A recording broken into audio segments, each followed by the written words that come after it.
Juan capítulo 12, versículos 12 al 19 dice de la siguiente manera, mis hermanos, nuestra serie expositiva de Juan.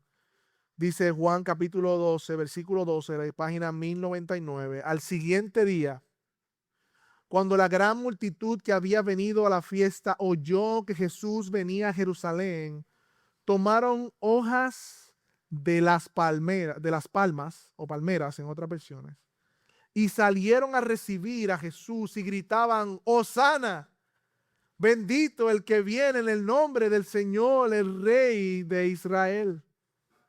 Jesús, hallando un asnillo, se montó en él, como está escrito: no temas, mira, Sión, he aquí tu rey viene, montado en un pollino de asna. Sus discípulos no entendieron esto al principio, pero después, cuando Jesús fue glorificado, entonces se acordaron de que esto se había escrito de él y de que le habían hecho estas cosas. Y así la multitud que estaba con Jesús cuando llamó a Lázaro del sepulcro y lo resucitó entre los muertos, daba testimonio de él. Por eso la multitud fue también a recibir a Jesús, porque habían oído que él había hecho esta señal. Entonces los fariseos se decían unos a otros: ¿ven que ustedes no consiguen nada? Miren, todo el mundo se ha ido tras él. Mi hermano, si nosotros nos preguntásemos hoy qué son las expectativas, ¿qué responderíamos a esa pregunta? De hecho, yo pienso que esa palabra expectativas es la raíz de muchos de nuestros problemas. Como ejemplo, particularmente del matrimonio. Nos casamos con unas expectativas. Y se ríen porque saben que es verdad.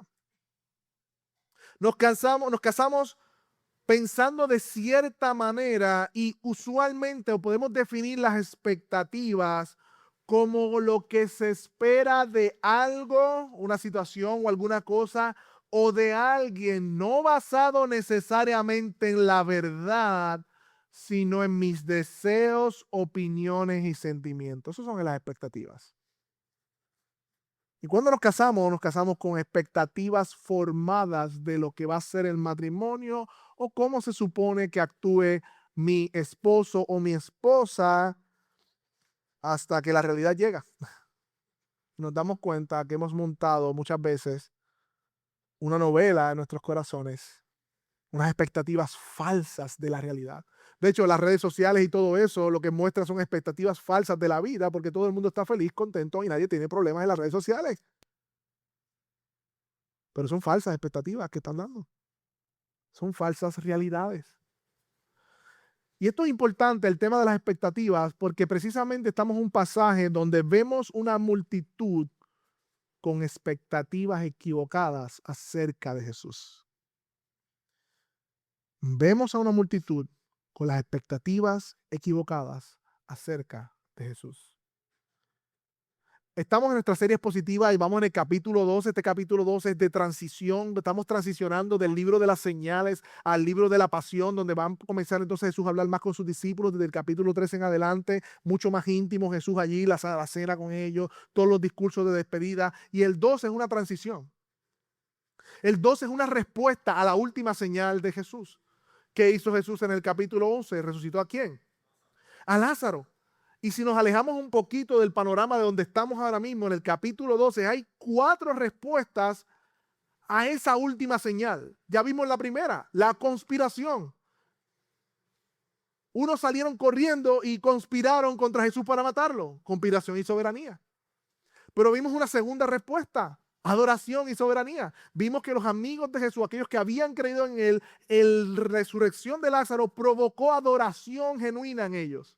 Comunión con él. Pero hoy veremos la tercera reacción, las falsas expectativas. Las falsas expectativas. Y veremos luego la curiosidad de los gentiles como una respuesta al milagro o la señal de Lázaro. Habiendo visto estos panoramas y donde nos encontramos en el capítulo 12, mis hermanos, esta tercera reacción al milagro de la resurrección de Lázaro es de parte de la multitud de los judíos. Y recordemos esto, estamos en la última semana de Jesús. Y la fiesta de la Pascua estaba cerca, la fiesta más importante judía. Y se estima, un historiador famoso llamado Flavio Josefo decía que cerca de 2 millones de personas bajaban a Jerusalén para celebrar esta fiesta. Son mucha gente. Son muchas personas. Hay una algarabía, hay personas viniendo y el suceso que estamos viendo es el suceso que se conoce como la entrada triunfal. Han escuchado seguramente el Domingo de Ramos cuando se celebra en Semana Santa. El Domingo de Ramos. Y hay muchas cosas pasando en este pasaje. Pero de manera general, quiero quiero que veamos de lo que está pasando aquí, que hay una multitud que recibe a Jesús como el rey de los judíos, pero con las expectativas equivocadas acerca del rey de reinado que Jesús iba a inaugurar. Eso es lo que está pasando aquí. Eso es lo que está pasando aquí. Por eso hoy veremos, mis hermanos, y hoy traicioné a los bautistas, porque es el sermón de 2 puntos, no de 3. Traicioné la denominación. Veremos expectativa y soberanía. Expectativa y soberanía. Veremos 2 cosas. En primer lugar, veremos cuidado con las expectativas equivocadas. Y segundo, veremos el cumplimiento soberano del reino. Hoy es más fácil tomar nota porque son 2, ¿viste? A veces digo 3 y 4 y voy muy rápido y no pueden tomar las notas. Veremos cuidado con las expectativas equivocadas en primer lugar, y en segundo lugar veremos el cumplimiento soberano del reino.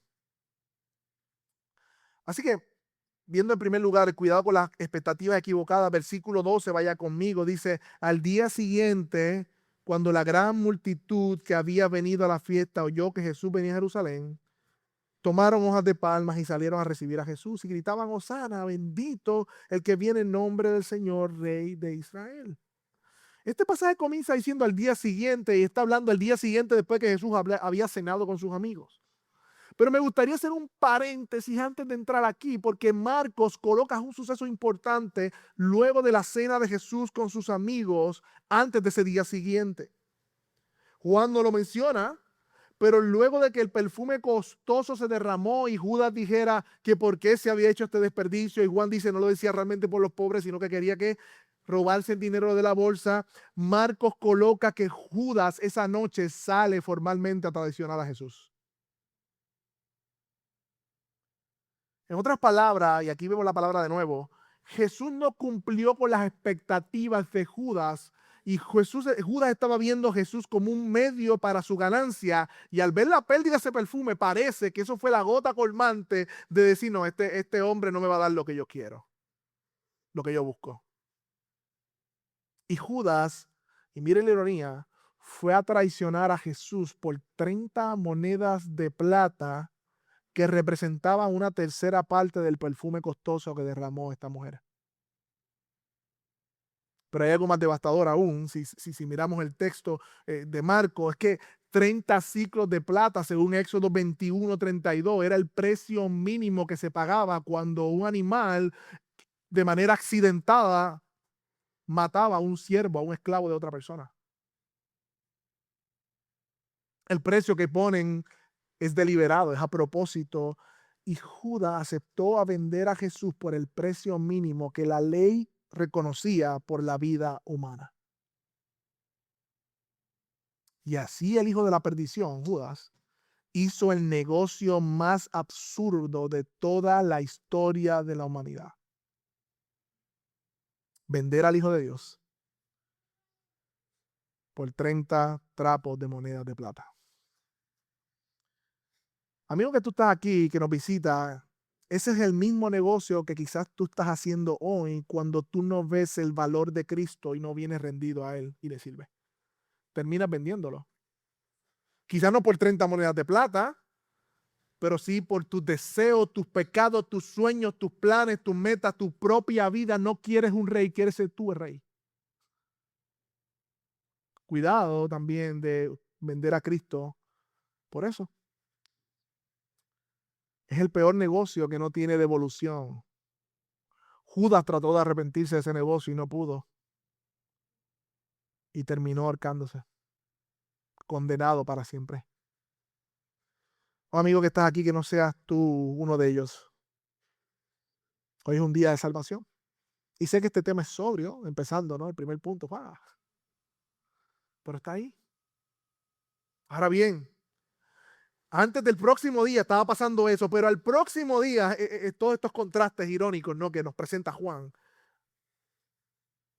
viene una multitud que se entera que Jesús estaba llegando a la ciudad. Y es interesante que en los evangelios vemos que Jesús siempre se estaba escondiendo de las multitudes. No sé si cuando querían hacerle rey se salía de ellos. Cuando querían apedrearlo decía se iba. Como que siempre estaba huyendo porque él decía que no había llegado su hora. Pero aquí lo vemos exponiéndose voluntariamente ante el público porque ya había llegado su hora. Hay una transición en cómo Jesús actúa en su ministerio. Por fin había llegado el momento en que el Cordero, el Hijo de Dios Jesucristo, venía ya a efectuar la muerte por los pecados de nosotros. Llegó ese momento. Y Jesús sabía que se acercaba y de forma intencional se expone. De manera provocativa se expone. Porque la profecía se tiene que cumplir. Pero veamos de cerca el versículo 12. Ahora sí, mi hermano. Al día siguiente, cuando la gran multitud que había venido a la fiesta oyó a Jesús, venía a Jerusalén. Aquí se habla de una multitud. Recuerden que estamos hablando del sujeto del pasaje ahora mismo en la multitud. No sé si recuerdan en Juan capítulo 6 las características de la multitud. La multitud en general en los evangelios eran un grupo de personas atraídas por los milagros de Jesús, atraídas por sus señales, seguían a Jesús por los beneficios. Recuerdan que decía, danos de ese pan, nos alimentaste ayer, danos pan otra vez. Venían por los beneficios. No tenían una relación cercana con Jesús como sus discípulos. Y en cuarto lugar, pero muy importante también, la multitud, también pasaba con los discípulos, pero particularmente con la multitud, no entendía la naturaleza de la misión de Cristo y demandaban de él cosas que Cristo no vino a hacer. Y esta multitud es la que nos habla los evangelios, es la que se presenta ahora en Jerusalén. Y mira lo que hace según el versículo 13. Tomaron hojas de palmas y salieron a recibir a Jesús y gritaban, Hosana, bendito el que viene en el nombre del Señor, el Rey de Israel. ¿De dónde sale esta algarabía? ¿Por qué la multitud viene haciendo esto? Juan nos explica eso más adelante, versículos 17 y 18. Brinque un poquito, vaya conmigo. Así que la multitud que estaba con Jesús cuando llamó a Lázaro del sepulcro, resucitó entre los muertos, daba testimonio de él. Y por eso la multitud fue también a recibir a Jesús porque había oído que él había hecho esta señal. O sea, esta reacción que vemos aquí de la multitud es producto de la resurrección de Lázaro, como vimos ahorita o dije ahorita, pero era porque personas que habían estado presentes en el milagro estaban regando la voz. Ese fue el que resucitó a Jesús a Lázaro de los muertos. Jesús, ese es. Y las personas comenzaron a regar la voz y regar la voz y regar la voz y se enteraron de que había un hombre que había resucitado un muerto de 4 días. Esto causa sensación entre las masas. Y había testigos oculares de esto. Provocó asombro, entusiasmo. La gente querían saber quién era esa persona y querían ver ese poder manifestado sobre la nación. Así que van y ven a Jesús como ese gran hombre que hace grandes milagros. Pero la manera en que lo hacen es profética. ¿Cómo hicieron? Tomaron hojas de palmas y salieron a recibir a Jesús. ¿Por qué profética, mi hermano? Porque cuando leemos este pasaje el domingo de Ramos, por eso le decimos de Ramos, ¿no? Vemos las ramas, que solamente Juan nos dice que eran de palma, como un símbolo de celebración a un rey. Y aunque es cierto, Juan nos revela el tipo de rama que era. Eran hojas de palma. Y esto tiene un significado importante en el contexto del siglo I. Hay unos libros que la Biblia usualmente católica tiene que son los deuterocanónicos, son los libros que ocurrieron en el periodo intertestamentario. Y aunque no son libros inspirados porque no hay profecía, no hay revelación de Dios en esos libros, aún se reconocen ellos mismos. Sí son libros que históricamente son importantes para la fe cristiana. ¿Por qué? Porque preparan el contexto para la llegada de Jesús. Antes que Jesús llegara a la tierra estaban pasando cosas y esos libros lo retratan. Y en esos libros hay una historia importante en el libro de Macabeos, en donde en un momento dado un emperador griego toma el templo y el judío y hace un sacrificio que se le llama la abominación desoladora.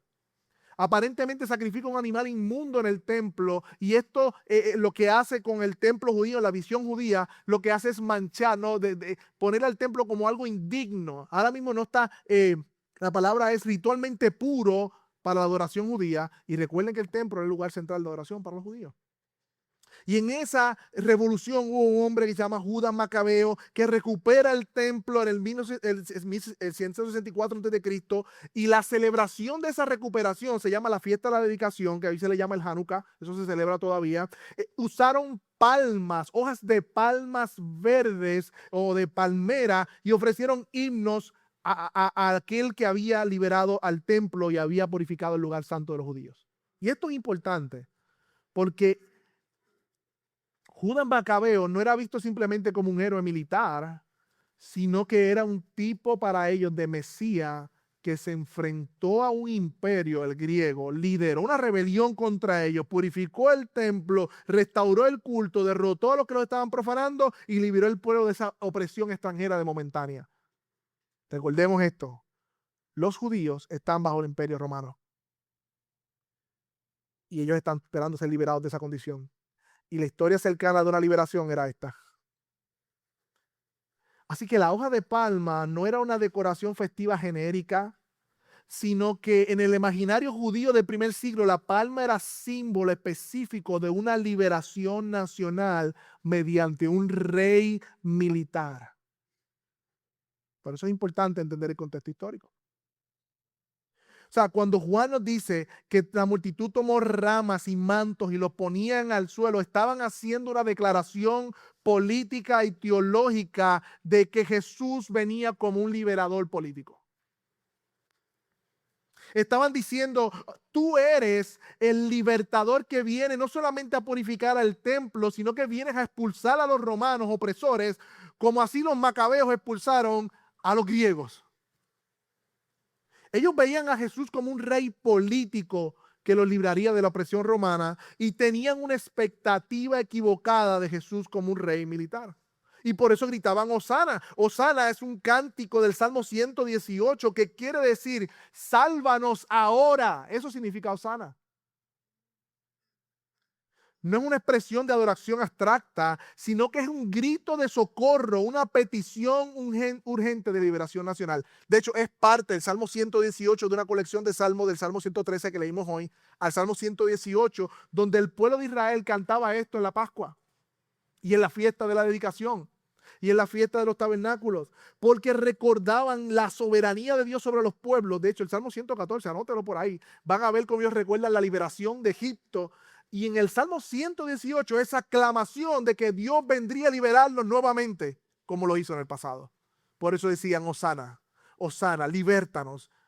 Ahora tú eres Rey bendito. Esperamos en ti.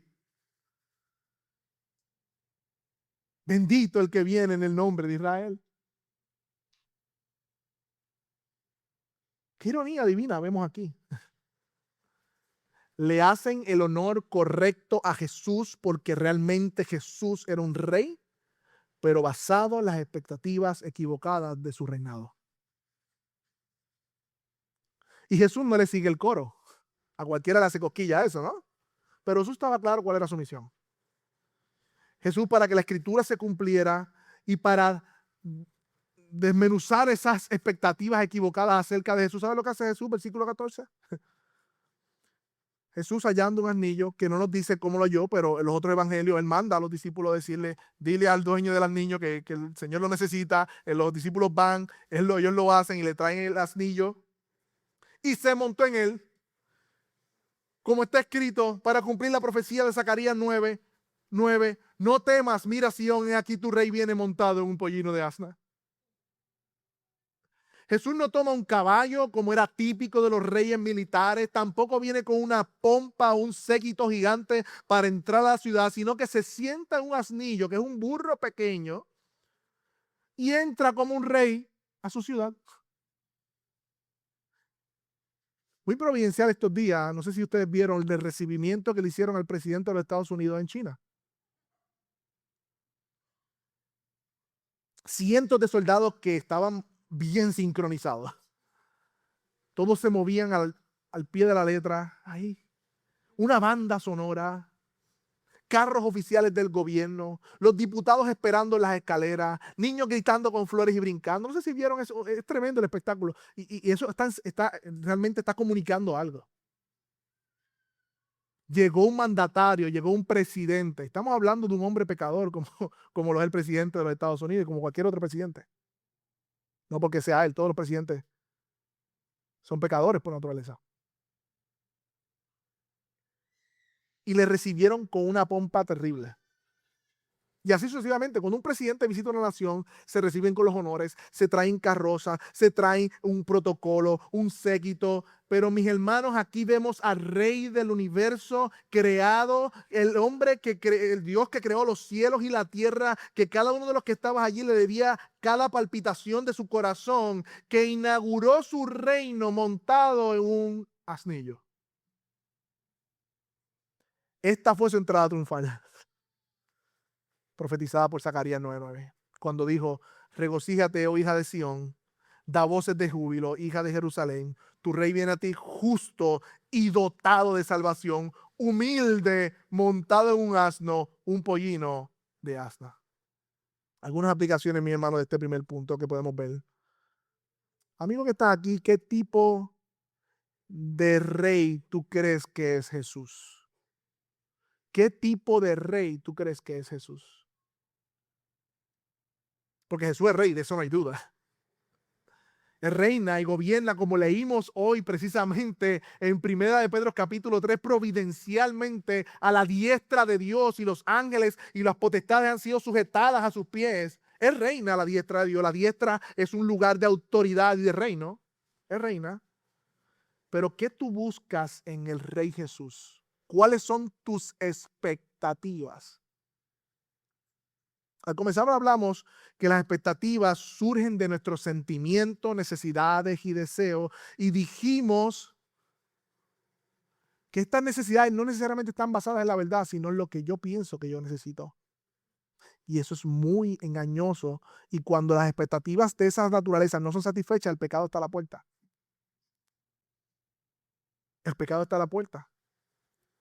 De hecho, esto sucede con esta multitud que genuinamente equivocada tenían una expectativa del Rey Jesús, y irónicamente Jesús no era el rey que ellos esperaban, y las mismas personas que decían bendito sea el nombre del Señor, bendito sea el Rey que viene, hosana, fueron la misma turba, la misma multitud impulsada por los líderes religiosos que le dijeron crucifíquenlo. No cumplió mis expectativas. Mátenlo. La pregunta es por qué ellos tenían estas expectativas equivocadas. Y es una pregunta diagnóstico para nosotros también. Y creo que hay dos razones por qué ellos tenían estas expectativas equivocadas. Primero, porque ellos tenían una definición equivocada de cuál era su necesidad más urgente. Ellos estaban bajo la ocupación romana. Ellos pagaban impuestos abusadores, opresivos, vivían como ciudadanos de segunda clase en su propia tierra, y según ellos su necesidad más urgente, ella era la liberación política. Esa era la necesidad más urgente de ellos. Y proyectaron esa necesidad urgente sobre Cristo y esperaron que Cristo viniera exactamente en esos términos. Queremos un rey que se ajuste a mi definición de mi necesidad. Expectativas equivocadas. Pero también su experiencia pasada y su interpretación de las escrituras tampoco le ayudó.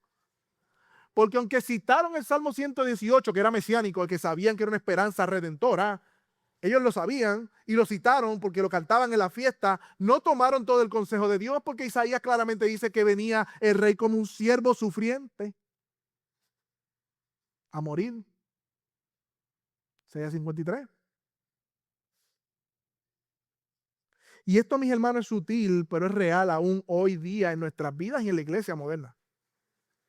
La expectativa más cerrada, mis hermanos, y más peligrosa de la iglesia contemporánea es una interpretación de Jesús y del Evangelio conforme a mis necesidades. Eso es terrible y eso es lo que estamos viviendo.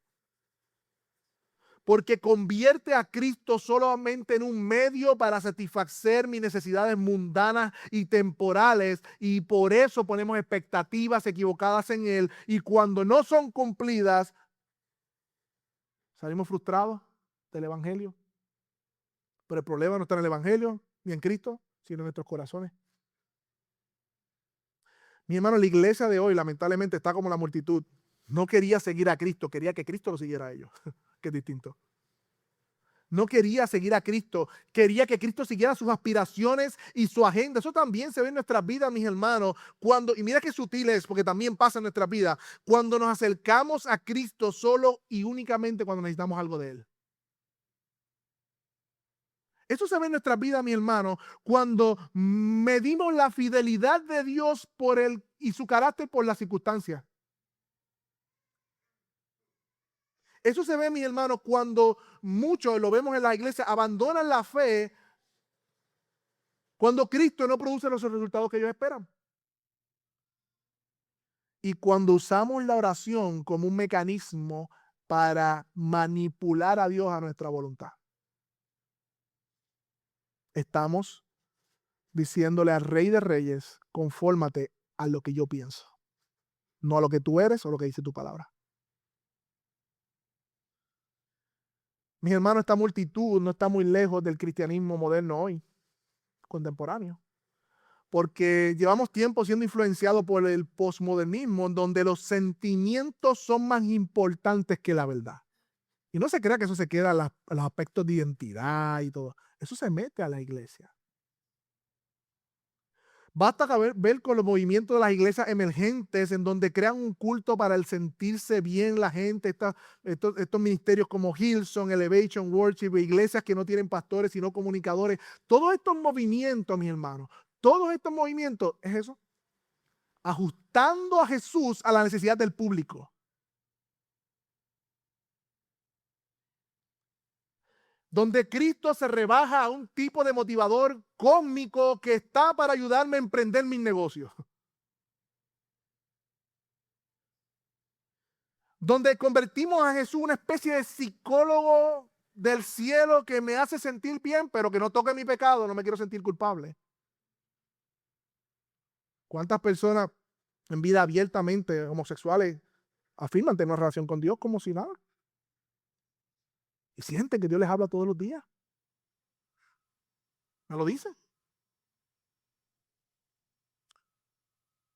Hacemos de Cristo una imagen de nuestro propio ego, reduciéndolo a nuestras expectativas y sentimientos. Y mis hermanos, aunque hay necesidades legítimas y aunque hay necesidad de justicia, sustento, acompañamiento, estabilidad emocional, todo esto es importante. No estamos negando esas realidades y que hay necesidades legítimas. Ninguna de ellas puede convertirse en un molde para meter a Cristo para que lo satisfaga. Porque el resultado es inevitable, que es lo que estamos viendo, una iglesia que no tiene poder, porque a final de cuentas no estamos adorando a Cristo, nos estamos adorando a nosotros en el reflejo de Cristo. Sutil, pero está pasando. Y Cristo viene a esta multitud y destruye la imagen falsa que ellos habían construido con él. ¿Cómo lo hizo? Montándose en un pollino. Eso fue como un choque eléctrico. ¿What? ¿Qué está pasando aquí? Y gloria a Dios porque Él destruye nuestras expectativas equivocadas de lo que Él es y lo que Él hace para reemplazarla por unas mejores. ¿Ustedes se imaginan que Jesús hubiera cedido a las demandas y las necesidades de esa multitud, haciéndose rey de Israel, liberándonos de la opresión, pero no muriendo por nuestro pecado y quedar condenados eternamente por un bien temporal? ¿Ustedes se imaginan eso? Una locura. Una locura. Pero muchas veces nosotros, igual que una multitud, tenemos necesidades urgentes que queremos que sean satisfechas y Dios está interesado en una transformación eterna que no estamos viendo. Qué bueno Jesús, que no se doblega a nuestras demandas superficiales de lo que es Él, sino que las rompe. Y nos recuerda que somos polvo y que no, Él no nos siga a nosotros, nosotros tenemos que humillarnos y seguirle a Él. Mi hermano, Jesús es un rey que vino a morir por tu mayor problema. Y no es financiero, no es relacional. Tu mayor problema es que tú y yo somos enemigos de Dios por nuestros pecados y Él vino como rey a resolver ese asunto. Y por eso Zacarías, cuando profetiza sobre ese rey que viene humilde montado en un pollino, dice dotado de salvación. Dios el rey, el hijo de Dios rey, se hizo hombre montándose en un pollino para que luego sea juzgado injustamente, y al hacerse maldición por nosotros, como leíamos esta semana, siendo clavado en la cruz, en un madero, para que nosotros ahora pudiésemos alcanzar la salvación que está en Él. Para que nosotros pudiésemos recibir el perdón de nuestros pecados y la reconciliación con Dios, porque éramos enemigos de Dios, abandonando nuestra autonomía y nuestro pequeño reino a su señorío para seguirle a Él y no a nosotros. Creo, mis hermanos, que también podemos afirmar algo, particularmente nosotros millennials, que venimos de unos padres que vivieron en la época de la revolución en Puerto Rico, donde crecieron las industrias, las carreteras, como que crecimos con esta idea de que el Estado es benefactor, que es bueno. Como que la salvación viene de la política, como que la salvación viene del gobierno y las ayudas que nos dé el gobierno, y todo el gobierno. Crecíamos para estudiar, para ser parte del gobierno y morirnos retirados. Porque nuestros padres vivieron esa industrialización de Puerto Rico. Pero nos hemos dado cuenta que en el gobierno no hay solución tampoco. Por años y años en corrupción, mentira, aprovechándose de los bienes del pueblo. No busquemos salvación en la política. No busquemos la salvación y la esperanza en las propuestas económicas y en las propuestas de Estado de cualquier gobernante. Busquemos, mis hermanos, la esperanza únicamente en aquel que la tiene, que es Jesucristo. Y esta gente estaba buscando esperanza en un movimiento político revolucionario y no en el tipo de rey que era Cristo. Por lo tanto, veamos en segundo lugar que a medida que ellos hacen eso, también hay un cumplimiento soberano. Vean el versículo 16. Ya leímos el texto de Zacarías, se está cumpliendo, y vamos a ver cómo se lo digieren los discípulos. Versículo 16, veamos en segundo lugar el cumplimiento soberano del reino. Los discípulos no entendieron esto al principio, pero después, cuando Jesús fue glorificado, entonces se acordaron de lo que había escrito de él y de que le habían hecho estas cosas. Juan nos incluye esta nota editorial, como siempre hace, acerca de la comprensión del cumplimiento profético de parte de los discípulos. Al igual que la multitud, nosotros vemos en el Evangelio que también los discípulos tenían expectativas equivocadas. ¿No se acuerdan de Juan y Santiago? Jesús, queremos que nos concedas algo. Dime, ¿quién tu reino? Yo estoy a la derecha y a la izquierda. Otro reino distinto, ¿no? Otra mentalidad de reino. Y él le dijo, usted no sabe ni siquiera lo que están pidiendo. No saben lo que siquiera están pidiendo. Así que los discípulos tampoco entendieron plenamente lo que estaba pasando allí. Y me gusta porque en el texto griego la palabra entender significa no conocieron bien o no percibieron. No es que oyeron y lo rechazaron, sino que los discípulos no tenían un marco claro, interpretativo, hermenéutico, para procesar lo que estaba pasando allí. Ellos no tenían eso claro. Ellos estaban viendo a la multitud con palmas, tirando mantos, con expectativas de liberación política. Vieron que Jesús acepta esa entrada, entra como rey, pero lo ven montado en un pollino, en lugar de un caballo de guerra. Entonces, ellos no conectaron quizás los elementos en ese momento con Zacarías 9. Ya Juan nos está escribiendo este evangelio luego de una reflexión teológica, luego de haber entendido. Nos está escribiendo este evangelio y nos conecta con Zacarías 9:9, el profeta. Ellos compartían el mismo problema hermenéutico que la multitud de interpretación. Y en segundo lugar, tampoco entendían, y particularmente, que el reino de Dios sería inaugurado de esta manera, no mediante la conquista militar, sino mediante la muerte del rey. Eso para ellos era, ¿cómo va a entender eso?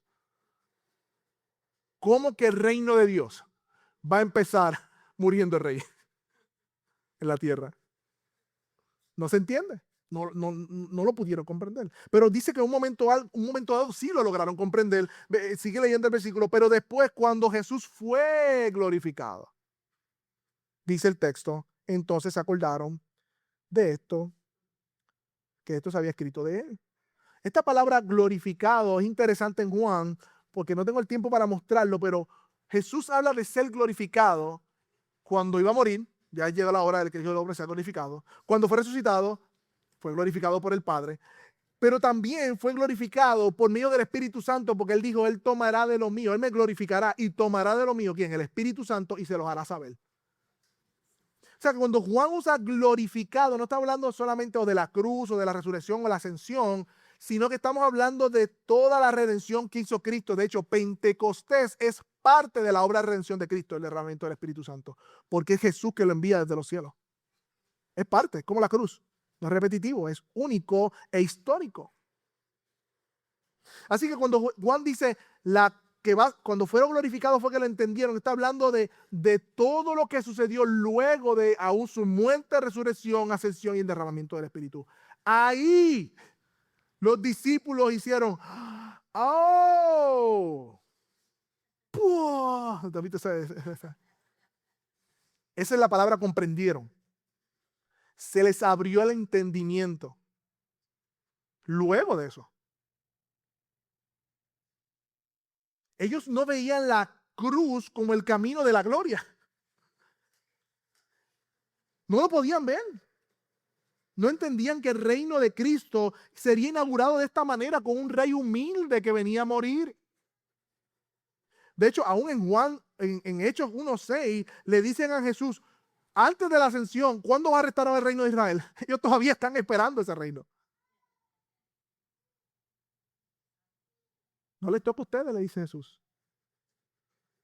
Esto es lo que tienen que hacer. Prediquen el evangelio.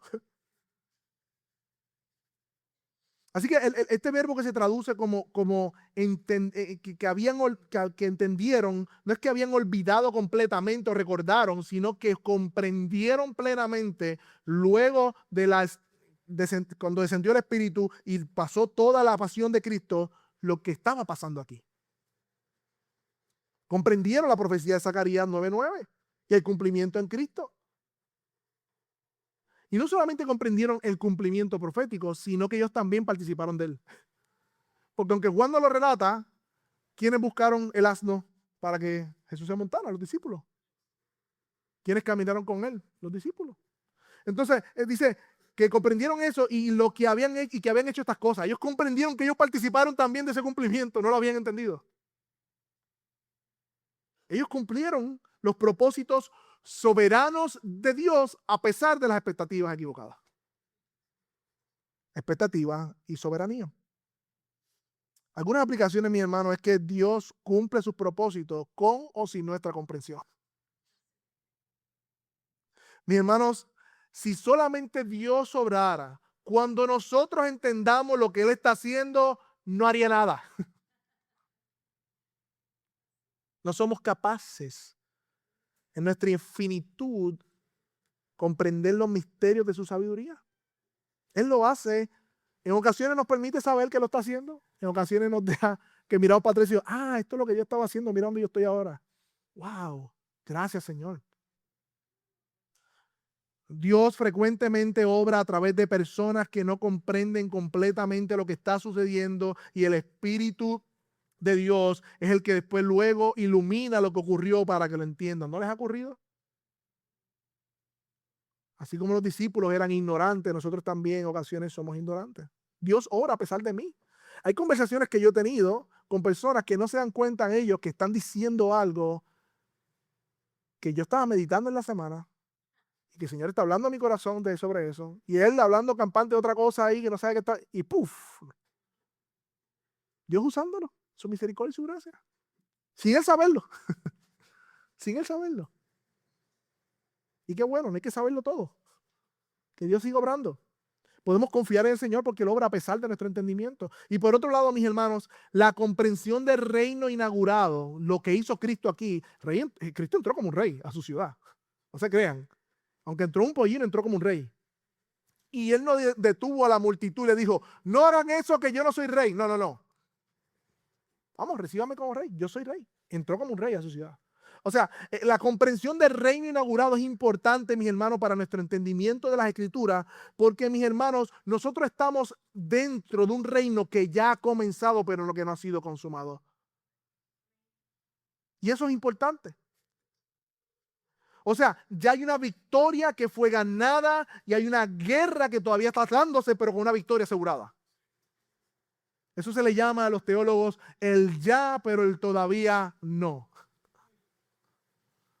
Y comprender esta tensión es importante, mi hermano. Esto no solamente para pastores o para teólogos, es para todo creyente. Entender esta tensión porque esta es la tensión del Nuevo Testamento. Todo el tiempo estamos en el ya, pero el todavía no. ¿Cómo así, pastor? Bueno, la Biblia dice que hemos sido redimidos del pecado, amén. Pero estamos esperando la redención, ¿no? Amén. La Biblia dice que hemos sido salvados del pecado y de la condenación del infierno, pero esperamos, como cantamos, la plena salvación. La Biblia dice que ya hemos sido hechos santos por la obra de Cristo, pero estamos esperando el día en que seremos completamente santos cuando Él regrese en gloria y le veamos tal como Él es. Las realidades del reino futuro ya han irrumpido nuestro tiempo presente. El reino de Dios está en medio nuestro. Y nosotros vivimos en ese reino inaugurado, pero no consumado. Esta comprensión fue la que impulsó a los discípulos a predicar como predicaban con toda confianza. Ellos no predicaban de Cristo como alguien que sería rey, sino como aquel que está sentado a la diestra de Dios. De hecho, le dice Pablo a los discípulos, a los creyentes en Éfeso, ustedes están sentados en los lugares celestiales con Cristo. Ya, Pablo, sí, ya. Pero yo estoy aquí, sí, pero es una realidad ya.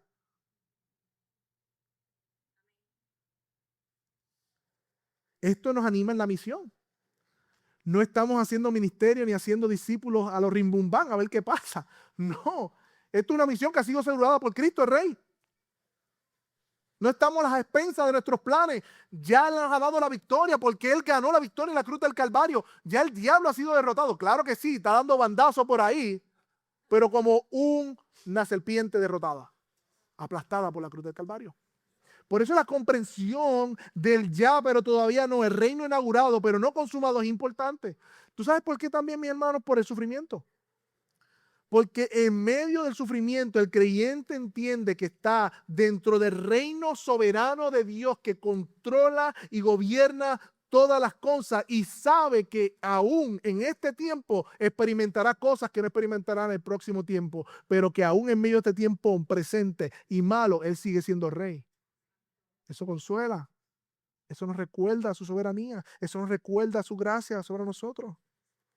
Mi hermano, Cristo es rey e inauguró su reino en su primera venida, pero cuando ascendió a los cielos, uno de los varones que baja le dicen, varones Galileo, ¿qué hacen ustedes ahí mirando? ¿Qué hacen mirando al cielo? Parece que se quedaron así. Ese mismo Jesús que lo ha tomado el cielo, vendrá de la misma manera, tal y como lo han visto ir al cielo, le dijeron. No es un regreso oculto ahí que nadie sabe, no. Él regresará de forma visible. Todo ojo lo verá. Él regresará en su segundo regreso y su reino será consumado y no vendrá montado en un pollino y con humildad. Y ese pollino era chiquito, era con los pies dobladitos así. No, no, no. Él no vendrá de esa manera. Él vendrá como dice Apocalipsis 19:11, cuando dice Juan, yo vi el cielo abierto y apareció un caballo blanco y el que lo montaba se llamaba Fiel y Verdadero, con justicia juzga y hace la guerra y sus ojos son como llama de fuego y sobre su cabeza hay muchas diademas, tiene un nombre escrito que nadie conoce sino él, está vestido con un manto empapado de sangre y su nombre es el Verbo de Dios. Cuando Cristo regrese en gloria, no vendrá como un humilde empollino para morir por los pecados de los hombres. Ya le hizo eso. Ahora vendrá para reinar, aplastar sus enemigos y establecer su reino, mi hermano. Aleluya. Oh, amada iglesia, nuestro rey regresará. No perdamos esta doctrina de regreso del rey. Cuando veamos la entrada triunfal, no solamente estamos viendo algo que pasó allá en Jerusalén en hace 2000 años, estamos viendo un reino inaugurado que será consumado con su regreso. Amigo que estás aquí, la cuestión no es si Cristo regresará, Él va a regresar. La cuestión aquí es, la pregunta que tú tienes que hacerte es, cuando Él regresa, y si Él regresa hoy en gloria, ¿dónde tú te encontrarás? ¿Contado como los suyos o como su enemigo? Porque Él aplastará a sus enemigos y serán lanzados al lago que no se apaga del infierno. Eso es sobrio. Él regresará. ¿Dónde te encontrarás tú en ese día? Porque como dijimos una vez, si hoy no te arrodillas para salvación, reconociendo que Él es rey sobre tu vida y que necesitas su gracia, su perdón, aquel día como quiera te vas a arrodillar, pero para condenación. Que no llegue ese día y estés fuera de aquellos que Él ha llamado para salvación. Ven hoy a arrepentimiento y fe. Cuidado con las expectativas equivocadas. En este tiempo, el evangelio es un evangelio de predicación, de humildad, de predicar, de enseñar, de ser humillado, ser perseguido, sufrir. Como Cristo imitamos primero la cruz, pero después la gloria. Si tú prefieres la gloria aquí, tendrás la cruz eternamente. Así que, hermano, no se confunda con las expectativas equivocadas del reino de Cristo. Él vino como un rey humilde, pero regresará en gloria. Y nosotros le esperamos. Amén. Padre, te damos gracias por este tiempo. Gracias por tu palabra. Gracias por la esperanza de vida que nos das, Señor, en ella. Gracias por recordarnos, Señor, en este pasaje, oh Dios, tu reinado. Gracias por recordarnos, Señor, una vez que tú eres rey sobre todo, Señor. Dice la palabra, oh Dios, que el Padre lo ha sometido todo debajo de sus pies. Reyes, señores, principales, potestades, están todos bajo los pies del Señor. Y nosotros como su iglesia, Él es nuestra cabeza, nosotros el cuerpo nos humillamos y atesoramos tu hermosura, oh Cristo. Padre, y rogamos, Señor, que en este tiempo vengan más ciudadanos del reino a servir al único Rey verdadero. A ese Rey humilde que se humilló, a ese Rey humilde que vino a morir, a ese Rey humilde que nos dio ejemplo para que siguiéramos sus pisadas aquí y ahora, pero ese Rey humilde que regresará en gloria a establecer su reino sobre la tierra. Esperamos ese día. Como cantábamos ahorita, Señor, en ti esperamos, oh Señor. En ti esperamos. Permite que tanto yo como mis hermanos, Señor, podamos descansar en esa esperanza. Que al ver nuestros pecados, Señor, recordemos el evangelio que nos salvó, pero también que recordemos la esperanza que tenemos en Cristo. Que entre lo que ya tú hiciste y lo que tú harás, Señor, sea lo que nos sostenga en medio de cada circunstancia. Padre, mis hermanos que están pasando por necesidades, por enfermedad, por circunstancias, Señor, que puedan ver las circunstancias, Señor, no como los reyes de su vida, sino, Señor, habiendo al Rey sobre sus circunstancias, que eres tú, Jesús. Que puedan hallar descanso, ánimo y fe. Y sobre todo, Señor, que tú salves a uno más para tu gloria por medio de la predicación de tu palabra. Por eso cantamos, Señor, ven, Señor. Amén y amén.